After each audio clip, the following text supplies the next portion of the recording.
morning. It's a beautiful day, beautiful day. Sun's just coming up. It's warmed up a bit. Got the battery going, got the boat going, obviously. If it's the first time you're joining us, we're going through the book of Matthew, verse by verse. From Matthew 24 on, God had called me out to the water to do this, so we're doing it. This is, I think, the 85th day out on the water. A couple of those days we spent on land, but I'd say at least 82 of them we've been on the water. So we're just going to pick it up where we had left off, and we're going to go to Matthew 28, starting verse 9. And they went to tell his disciples, behold, Jesus met them, saying, rejoice. And they came and held him by the feet and worshipped him. And Jesus said to them, do not be afraid. Go and tell my brethren to go to Galilee, and there they will see me. Now while they were going, behold, some of the guard came into the city and reported to the chief priests all the things that had happened. When they had assembled with the elders and taken counsel, they gave a large sum of money to the soldiers, saying, tell them his disciples came at night and stole him away while we slept. And if this comes to the governor's ear, we will appease him and make you secure. So they took the money and did as they were instructed. And this saying is commonly reported among the Jews until this day. So the effort of the high priest and the elders to just do away with this uprising of Jesus even led to continuing to lie, to pay people, to pay soldiers who would lose their life for betraying the governor. But they paid them to say that the disciples came and stole his body, and oftentimes that's reported even to this day. Now, I want to take a moment and just kind of speak to what Israel sees as the Messiah coming, because obviously the prophecies of Isaiah, prophecies of Zechariah, so many prophecies predicted the coming of a Messiah.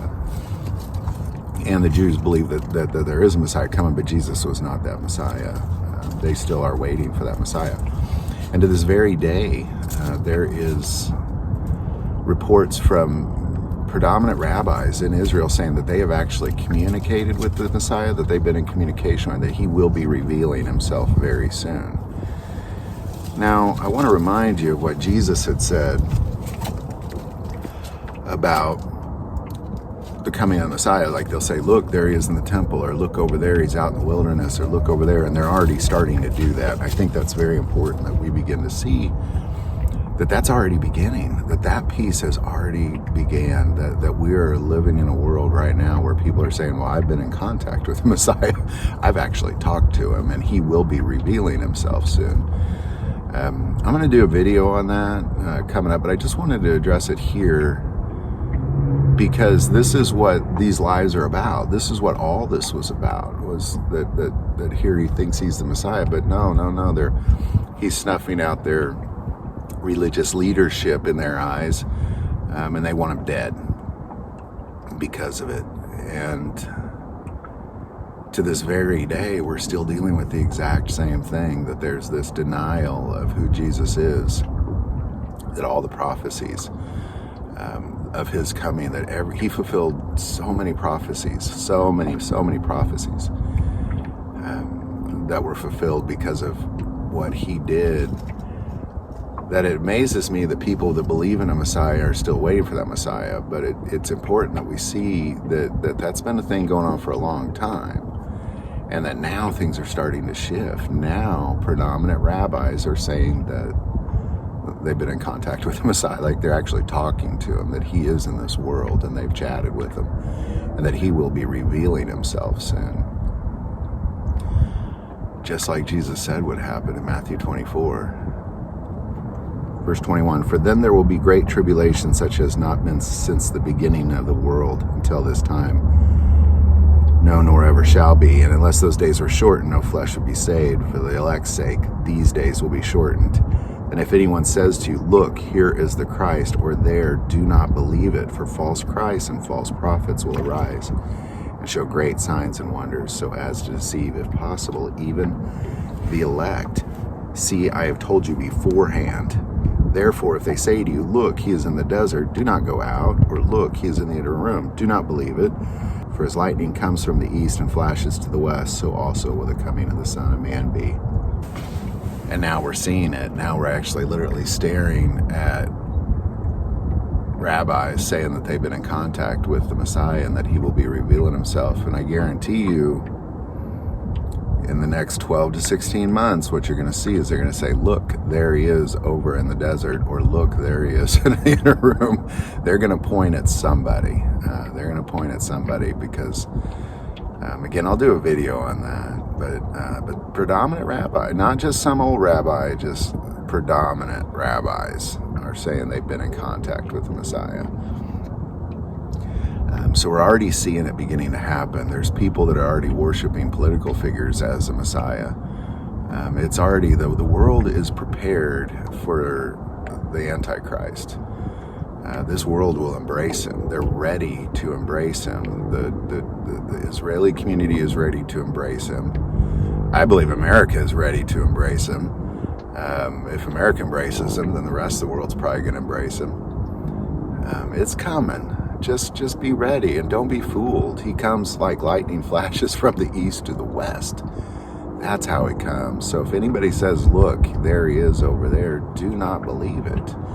Because just like in this moment where they paid guards to lie about what happened at Jesus' body in his resurrection, and to this day, we're paying the consequences of that lie. Or at least the Israelis are paying the consequences of that lie to this very day, and they'll be paying it even more severe here shortly. And we have to see that those lies, they carry on into today. That those lies, that paying that money, we're seeing the consequences of that in front of us. And one day Israel will embrace a false Messiah.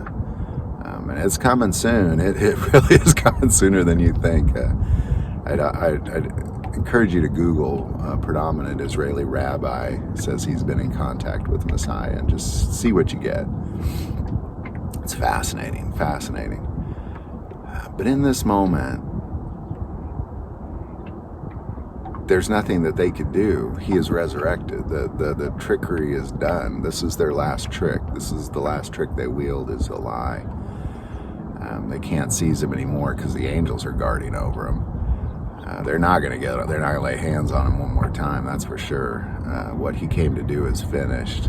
They will never lay hold of him again. That was the final time. So, and now they're lying about his resurrection. And then soon, because of that lie, the disciples will be hunted as well. And then that's not going to change. People don't like being told that they're wrong about the Messiah.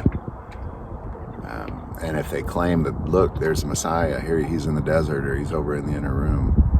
Hopefully he's not in the inner room, because then there's some big trouble there. But they'll kill you for it. I think we just watched that happen in Jesus' time, and if we went through the book of Acts, we'd see it continue to happen. They're killing people for it, and they will again. Once somebody claims to be in the Messiah, and there's going to be an uproar from people like me, they're going to want to kill you, that's for sure. They're not going to let it go idly. These lies have consequences, and it's very important we not engage in them. Hope this video helps. Any thoughts or insight on that, definitely put that in the comments below. If you like this video, click like and subscribe. Feel called to support this channel with Patreon. That link is also below. But the most important part of this channel is we take prayer requests, so please don't ever hesitate to send that in. Thank you for watching this episode of God, Family, and Guns. And as always, love God, love your family, love guns.